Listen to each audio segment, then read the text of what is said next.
Le site nucléaire de Fordo, au sud de Téhéran, est en train d'être frappé par Israël. Ce sont les médias iraniens qui l'affirment. Le site de Fordo qui était peut-être la cible principale des opérations américaines du week-end. Romain Mielcarek, vous êtes spécialiste défense. Comment vous l'interprétez? Israël qui frappe à nouveau le site nucléaire de Fordo, ça veut dire que contrairement à ce qu'affirme Donald Trump hier soir sur son réseau social, la destruction n'est pas totale.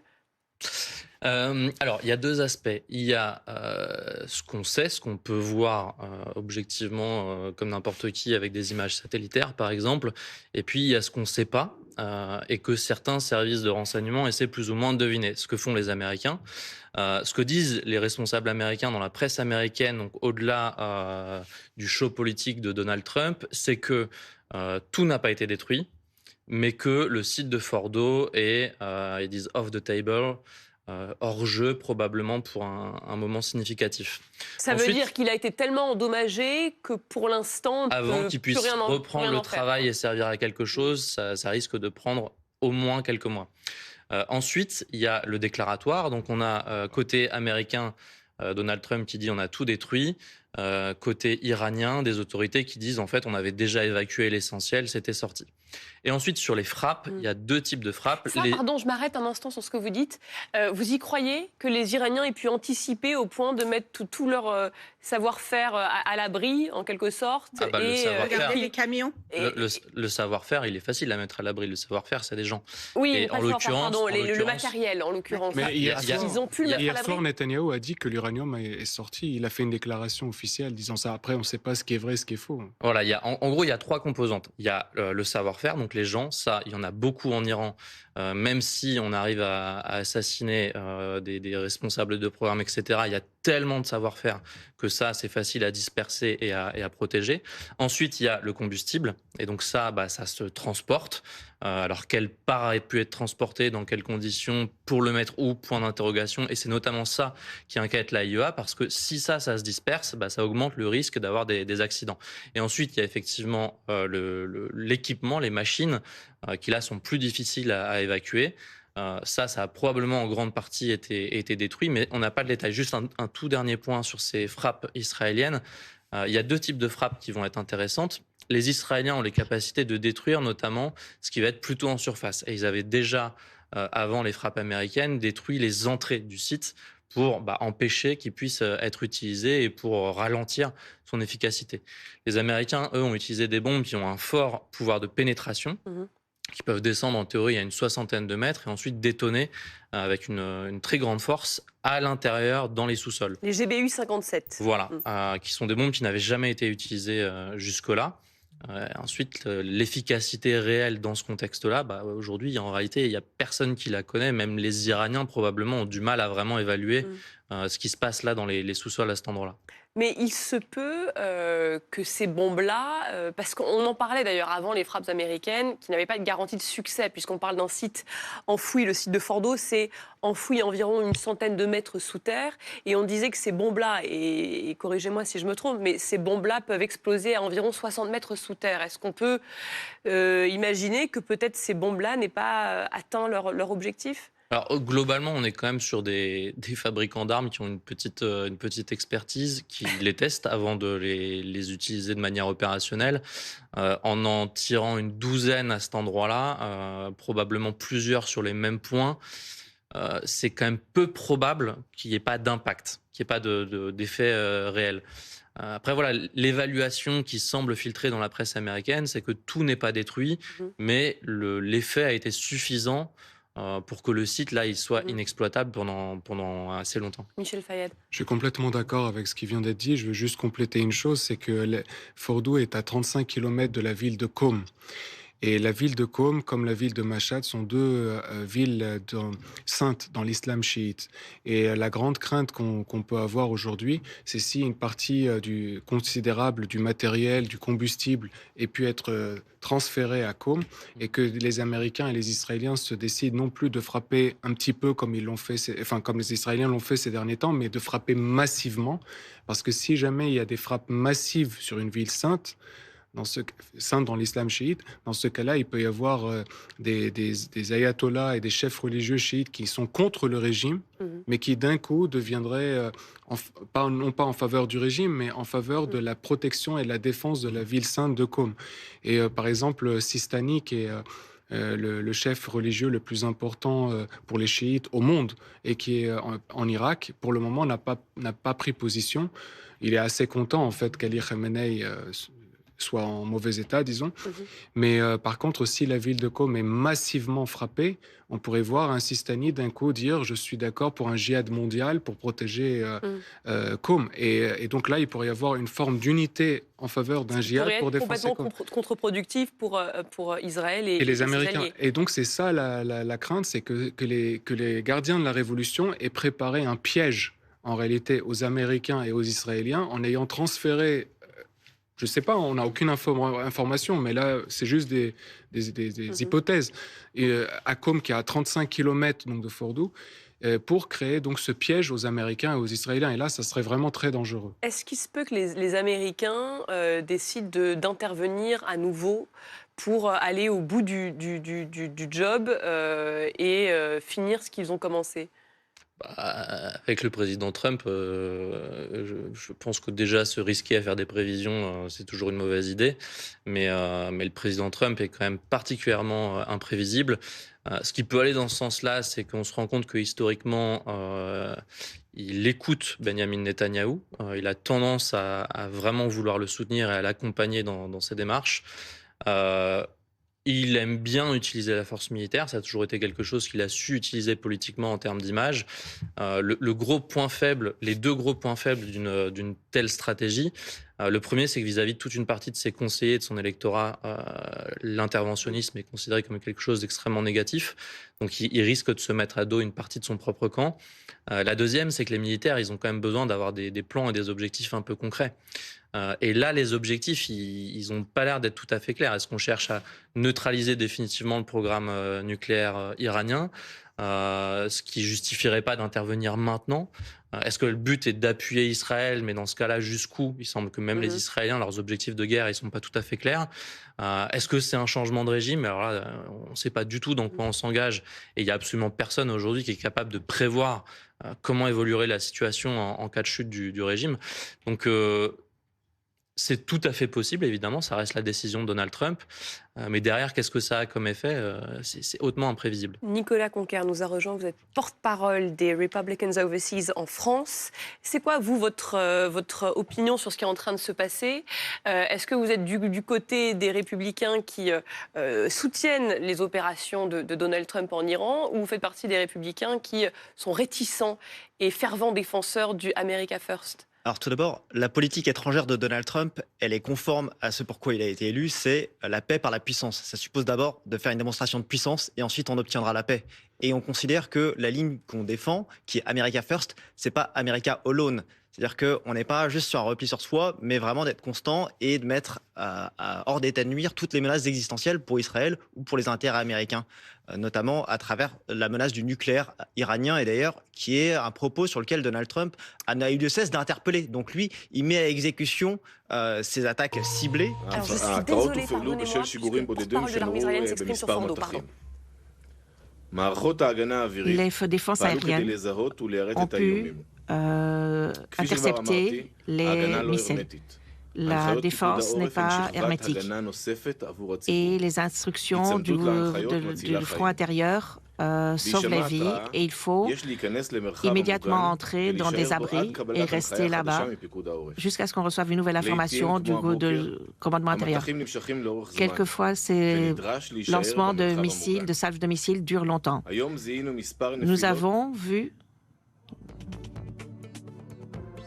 un petit problème de connexion. C'était l'un des porte-paroles de l'armée israélienne. Je ne sais pas si on va pouvoir rétablir la connexion, mais en tout cas, il appelle la population, Patrick Sauce, à rester dans les abris et il avertit la population. Parfois, ces salles de missiles. Alors maintenant, on écoute Vladimir Poutine. Pardon, on écoute Vladimir Poutine. Nous avons depuis longtemps des relations amicales et stables avec l'Iran. De notre côté, nous avons entrepris des efforts afin de soutenir le peuple iranien.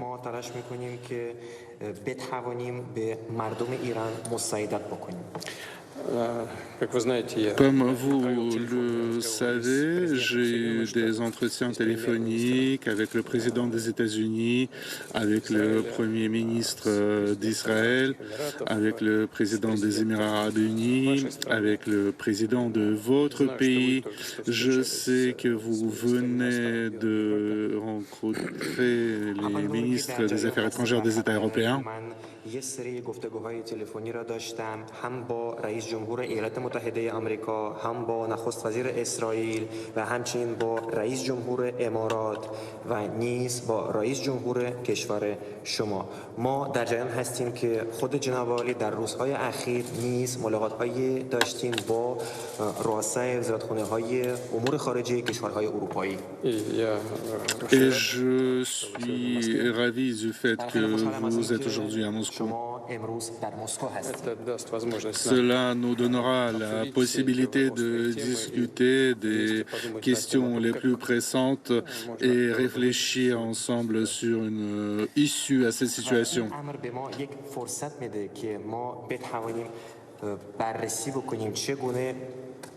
می شود یک راه حلی پیدا شود با هم این کار را انجام.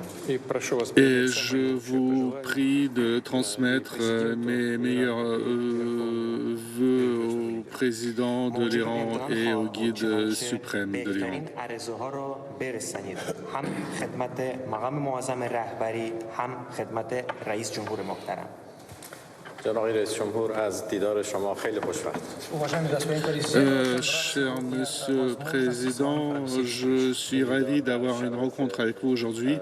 بسیار خطیر و مهمی داره صورت میگیره که در منطقه ما الان جریان. Comme vous avez remarqué, justement, cette réunion a eu lieu dans une période où les crises s'intensifient dans notre région. Nous avons des relations très proches et amicales et depuis quelques années, nos relations ont acquis un caractère stratégique. Et nous avons constamment des consultations régulières avec nos collègues russes sur différentes questions, notamment celle de la sécurité. برای ما ساخته در مذاکرات هسته‌ای هم روسیه هم داره حضور داشته و یکی از شرکای مذاکره.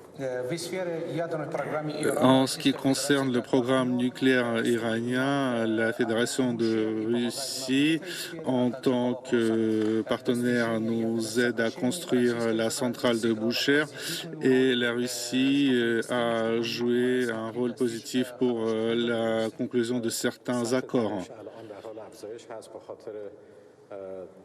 تهاجم بی‌دلیلی که رژیم اسرائیل و بعد خود آمریکا به ایران صورت داد. Mais comme vous voyez très bien, l'escalade continue tous les jours et s'intensifie. Ils ont décidé d'attaquer notre pays et nos installations. Il s'agit ici non seulement d'Israël, mais aussi des États-Unis. نقض قوانین بین‌المللی هست و جمهوری اسلامی ایران در حال دفاع مشروع در مقابل این تهاجم هست. Ces agissements agressifs d'Israël et des États-Unis ne sont pas du tout légitimes. Ils sont une violation de la législation internationale et nous défendons notre pays, notre souveraineté, notre défense est tout à fait légitime. Nous avons aussi voulu remercier nos collègues et nos amis en Russie pour la condamnation ferme de ces agissements agressifs. La Russie aujourd'hui se trouve du bon côté de l'histoire et du bon côté du droit international. Le guide suprême et M. Pezeshkian, le président de l'Iran, ont aussi demandé de vous transmettre nos meilleurs vœux. J'espère que nous pourrons aujourd'hui discuter de tout le spectre des questions relatives aux événements.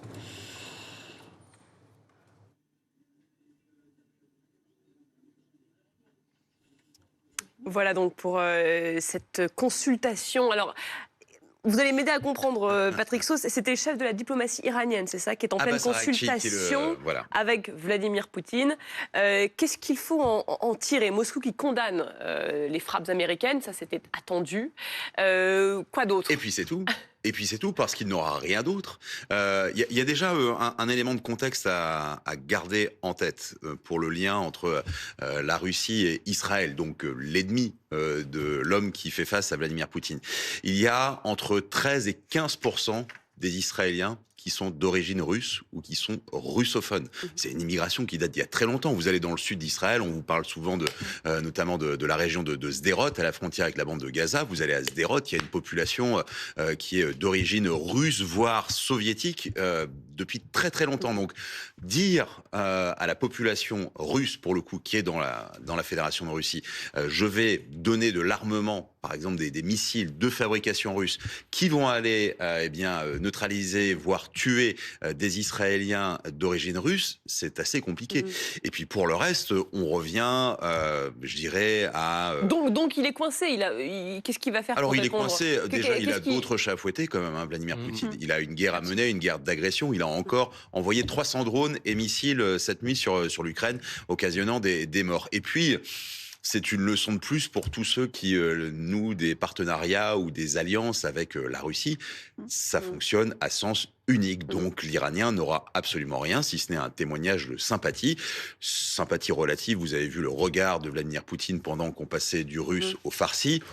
Bon, on a connu plus chaleureux comme aide d'un partenaire stratégique. On a rarement connu Vladimir Poutine chaleureux. Oui, mais vous avez un diplomate, Abbas Araghchi, qui arrive avec vraiment l'idée...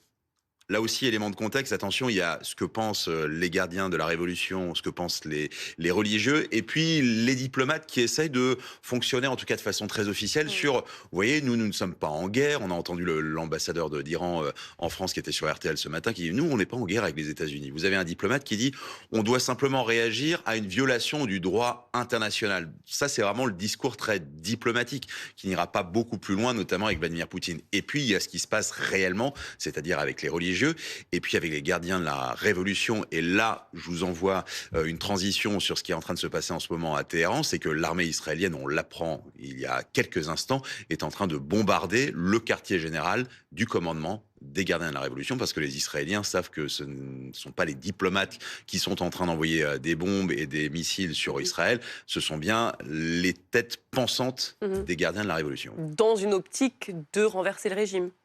Ou au moins, n'oubliez pas, là aussi, ça fait quelques jours qu'un Benyamin Netanyahou ne parle plus seulement du programme nucléaire iranien, il parle aussi du programme balistique, c'est-à-dire les missiles et la menace conventionnelle. Pour en revenir à Vladimir Poutine, partenaire de l'Iran, mais qui ne fera donc rien pour l'Iran. Les Iraniens n'ont jamais regardé, je parle de peuple, côté les Russes, ils continuent à regarder l'Occident. Donc ces 45 ans n'a pas absolument changé la culture dans ce sens des Iraniens. Il n'y a pas longtemps que la Russie a fait un accord stratégique avec l'Iran. Donc l'Iran espérait qu'à travers de cet accord stratégique, il va avoir la protection ou le soutien, ce qui n'a pas été du tout. Parce qu'on a une anecdote, le ministre des Affaires étrangères russe qui était en Irak et qu'on lui a demandé, mais est-ce que si l'Iran est menacé, vous allez le soutenir? Qu'est-ce que vous allez le faire? Et il a dit, on va prier.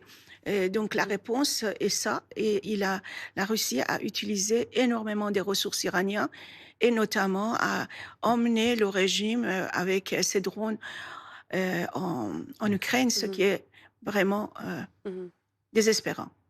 Voilà, Poutine qui dit que la Russie s'emploie à apporter son aide au peuple iranien. Mais quand même, la leçon qu'on en tire, c'est que l'Iran est globalement assez seul sur la scène internationale. Et pour répondre aux frappes américaines, ne peut compter que sur elle-même. Oui, ce qui importe pour mener une guerre et avec quelques chances de s'en sortir, c'est la profondeur stratégique et c'est donc l'aide. On le voit avec l'Ukraine aidée par l'Occident, alors que la Russie avait tout son potentiel. Donc je crois deux choses. Je crois que sur la Russie, le problème de Poutine, c'est que c'est le dialogue avec Trump qui s'amorce, qui s'effiloche certes, mais qui existe. Pour arriver à séparer l'Amérique du soutien à l'Ukraine et à l'Europe. Donc il ne va pas, sur une affaire comme ça, risquer quelque chose qui a beaucoup plus d'importance pour lui, à mon sens. Et sur l'Iran, effectivement, les frappes, là, sont en train de glisser. Bon, moi, je le voyais, on commence à dire, effectivement, changement de régime et tout. Parce que si, techniquement, on n'arrive pas à détruire les sites, si l'Iran dit « Ah, mais j'ai caché du combustible ailleurs », maintenant, si on veut arrêter le programme, il faut s'attaquer à autre chose et passer par des chemins détournés. Donc, effectivement, les gardiens de la Révolution qui tiennent économiquement, militairement et policièrement le pays et qui sont l'outil de frappe. L'armée iranienne est très faible parce que l'Iran, en fait, en réalité, n'a pas d'ennemis à ses frontières. Mais tout a été bâti sur un corps des gardiens de la Révolution qui détient les missiles longue portée pour frapper Israël et qui détient les unités spécialisées que l'on met auprès des Houthis, etc. Donc maintenant, c'est eux la cible. Et puis, après, ça passera aux religieux tranquillement. Si ça avance pas. Nicolas Conquer, je disais, on a été coupé par plusieurs séquences, mais vous êtes l'un des représentants des Républicains en France. On a bien compris que vous étiez plutôt de ceux qui soutenaient les opérations américaines en ce moment en Iran. Mais quand même, au regard de tout ce qui se passe, là, vous ne dites pas, mais dans quoi est-ce qu'il est allé se mettre Donald Trump, lui qui disait, encore une fois, se concentrer sur les États-Unis, sur les problèmes du quotidien des Américains? C'est pour ça que c'est important de bien qualifier les opérations. Ce n'est pas une guerre contre un pays, c'est une opération stratégique menée contre le nucléaire iranien. Et il n'y a pas d'escalade, il n'y a pas d'invasion, de nation building, il n'y a pas de volonté de renverser le régime de l'extérieur. L'objectif, c'était de neutraliser ce programme iranien. Donc, je suis un soutien de Trump de la première heure. Je continue à l'être. Il y a certaines voix critiques au sein de cette majorité qu'il peut avoir aux États-Unis. Mais dans le fond, les gens s'alignent à identifier cette menace du nucléaire iranien comme étant celle qu'il fallait éliminer. Et en soi, le courage est aussi une démonstration de force devant la scène internationale qui remontre qu'après la fébrilité de l'administration précédente, les États-Unis sont capables d'une forte capacité de projection qui, encore une fois, rappelle la paix par la puissance. Donc, il faut... Pardon ? Il y a juste... Pardon, il y a des évaluations du renseignement américain qui sont sorties dans la presse américaine qui montrent qu'en fait, ils n'étaient pas certains que la décision de développer une arme nucléaire, elle était totalement adoptée en Iran. Alors, en gros, les Iraniens n'avaient pas encore totalement décidé d'aller jusqu'au bout de cette démarche-là. Et un des éléments qui a le plus fragilisé la surveillance de l'évolution du programme iranien, ça a été le retrait de Donald Trump il y a quelques années du JCPOA, qui était en fait, et tout le monde le dit à part Donald Trump, ça permettait de regarder ce que faisaient les Iraniens. Alors, ça a ses limites, c'est pas totalement abouti, mais là, globalement, je vois pas bien comment on peut neutraliser définitivement l'arme nucléaire iranienne, le projet d'arme nucléaire, sans un changement de régime. C'est-à-dire que là, globalement, soit le régime il tombe et il y a autre chose qui vient à la place, et on ne sait pas quoi. Soit si le régime y reste, il va falloir qu'il sauve l'honneur et qu'il sauve la face à un moment et qu'il trouve comment faire. Et là, aujourd'hui, on ne voit pas bien comment il pourrait faire ça. Mais deux, ça leur confirmera que sans armes nucléaires, ils sont totalement démunis face à ce genre d'attaque. Et là, on le voit. que ce soit les Israéliens principalement ou les Américains dans une moindre mesure, ils opèrent aujourd'hui dans le ciel iranien avec une impunité totale. C'est un boulevard. C'est un boulevard une ville ouverte, parce qu'ils se sont mis eux-mêmes dans cette situation en voulant développer un nucléaire offensif et de mener des enrichissements à ces niveaux-là. C'était absolument pas justifié pour mener des opérations de nucléaire civil. J'ai du mal à imaginer qu'ils disent demain, bon d'accord, vous aviez raison, on s'est trompé. Ils avaient la possibilité pendant plus de 60 jours d'accepter un deal avec Donald Trump, de dénucléariser, de démanteler leur nucléaire offensif. Ils n'ont pas accepté. La question, c'est comment les uns et les autres sortent de cette situation-là. Et là, aujourd'hui, je vois nulle part de piste de solution. Le régime iranien, il est bloqué, il est isolé, on l'a dit, il est démuni sur le plan militaire. Donc, soit effectivement, il devient poli et il dit, bon, on s'est trompé, on va discuter, dialoguons. Mais là, globalement, c'est quand même peu probable parce que ça veut dire qu'il faut accepter de dialoguer aussi avec l'opposition et de changer en fait de fonctionnement politique.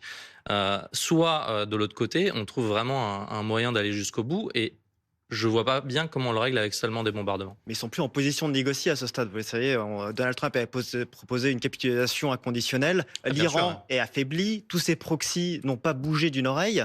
Ils sont plus dans une situation alors qu'ils n'arrêtent pas de nous appeler depuis une semaine. Ah, vous allez voir, ça va être une surprise. On va tomber sur les intérêts israéliens, américains. Il ne se passe rien. Donc ça montre bien cette fébrilité et la menace de la clôture du détroit d'Ormuz montre bien l'impuissance par rapport à laquelle ils sont. Donc ils encaissent. Et j'espère qu'on va assister à une désescalade et pas une aventure dans le Moyen-Orient, comme ça pourrait être décrit par d'aucuns. Mais la volonté, c'était de mener ces attaques stratégiques et un repli, comme vous voyez, ces magnifiques avions qui sont revenus après une opération incroyable de 36 heures aux États-Unis. Pas un seul tir, pas un seul soldat tombé. Donc c'est une opération, un succès. On ne sait pas si on peut appeler ça un succès. On le saura bientôt. Ouais. En tout cas, il y aura des mesures de représailles. Et visiblement, c'est ce que tous les experts s'accordent à dire. Peut-être même des attentats contre. Ça, on n'en sait rien. C'est l'une des hypothèses évoquées. C'est une menace. C'est une menace. Vladimir Poutine, qui donc vient de dénoncer une agression américaine sans justification. À vous entendre, on comprend qu'a priori, Vladimir Poutine ne va pas s'inviter dans la guerre. Et la Chine, alors ? Alors, juste avant de terminer et de mettre un point final sur la non-intervention de Vladimir Poutine, n'oubliez pas que la Russie est spécialiste mondiale de la guerre hybride et que justement, puisqu'on est en train de parler des risques, notamment de prolifération ou de dommages nucléaires, radioactifs dans la région de l'Iran, vous allez sur Internet, et ça c'est vraiment de la guerre hybride, et vous avez foultitude de comptes qui sont en train d'essayer justement d'alimenter cette menace nucléaire. Et ben ça, vous voyez, c'est une intervention de la Russie. On n'arrivera jamais à pointer directement un ordinateur du Kremlin, mais vous savez comment ça fonctionne, Julie. Et donc ça, par exemple, ça peut fonctionner, ce doute notamment, par exemple, ça va aller jusqu'aux États-Unis. Si le président Trump se croit obligé dans son réseau social de dire, vous voyez, ce bâtiment blanc qui n'a pas été touché, en fait, c'était pas l'objectif à Fordo, ça s'est passé bien au-delà. C'est parce que il sait que d'aucuns se posent la question, et ça, pour le coup, c'est du trolling russe, sans aucun doute. Ensuite, sur la Chine, la Chine fonctionne comme, je dirais, là aussi d'habitude, c'est-à-dire qu'elle l'observe, elle ramassera les miettes, avec quand même un œil très averti sur ce qui se passe sur le détroit d'Ormuz. Il y a des messages qui sont en train d'être passés là aussi à la diplomatie iranienne pour dire que, attention, il pourrait y avoir là aussi des dommages assez importants. Pas de marine chinoise qui viendrait devant le détroit d'Ormuz ou au large d'Oman pour essayer de montrer les muscles, mais les Chinois ont besoin de ce pétrole, et ce pétrole passe par le détroit d'Ormuz. Et donc là aussi, il y a des coups de pression qui peuvent se faire. On va aller à Moscou, retrouver Jérémy Normand, notre correspondant. Bonjour Jérémy, alors que se tient en ce moment, et on a à nouveau les images, ces consultations en ce moment entre Vladimir Poutine et le chef de la diplomatie iranienne. Exactement, une rencontre très attendue par l'Iran qui cherche à compter ses alliés depuis le début de cette escalade. Vous parliez de la Chine à l'instant. Effectivement, la Chine est très en retrait, très discrète. Certes, elle condamne l'agression israélienne et l'agression américaine, mais elle s'en tient à cela. Et pourtant, la Chine est le principal partenaire économique de l'Iran, à qui le régime des Mollahs vend plus de 90% de ses exportations de pétrole. On parlait également des proxys dont bénéficie l'Iran d'habitude, notamment le Hezbollah au Liban, qui est très affaibli depuis la campagne de bombardement israélienne à l'automne dernier. Et donc, l'Iran se tourne aujourd'hui vers la Russie, son principal allié dans la région, parce qu'il y a quelques mois, entre les deux pays, avait été conclu un partenariat stratégique. Mais toute la semaine, Vladimir Poutine et ses relais médiatiques ont rappelé que ce partenariat stratégique mutuelle militaire extérieur. Et donc cette rencontre aujourd'hui, elle est attendue de la part de l'Iran. Mais que peut espérer le ministre iranien des Affaires étrangères? Alors bien sûr, il vient d'entendre à l'instant Vladimir Poutine condamner fermement, sans ambiguïté, les frappes américaines sur l'Iran. Vladimir Poutine qui a considéré que ces frappes étaient une violation flagrante du droit international et qui a rappelé qu'il était prêt à proposer son aide à l'Iran. Mais de quelle aide s'agit-il? Parce qu'il a refusé depuis des mois de livrer à l'Iran des avions, des missiles demandés par le régime de Téhéran. Il y a également cet accord qui ne prévoit pas d'assistance mutuelle. Et donc la seule preuve concrète de soutien évoquée par la Russie, eh bien c'est cette proposition assez surprenante quand on sait que la Russie était elle-même engagée dans un conflit militaire avec l'Ukraine. Cette proposition de Vladimir Poutine de jouer un rôle de médiateur entre l'Iran et Israël. Mais cette proposition avait été rapidement balayée d'un revers de main par Donald Trump, qui avait invité Vladimir Poutine à s'occuper en premier lieu du conflit en Ukraine. Et donc voilà, cette réunion qui est en cours, j'imagine que l'on voit les images à l'instant, cette réunion qui a lieu en ce moment même au Kremlin entre Vladimir Poutine et le ministre iranien des Affaires étrangères.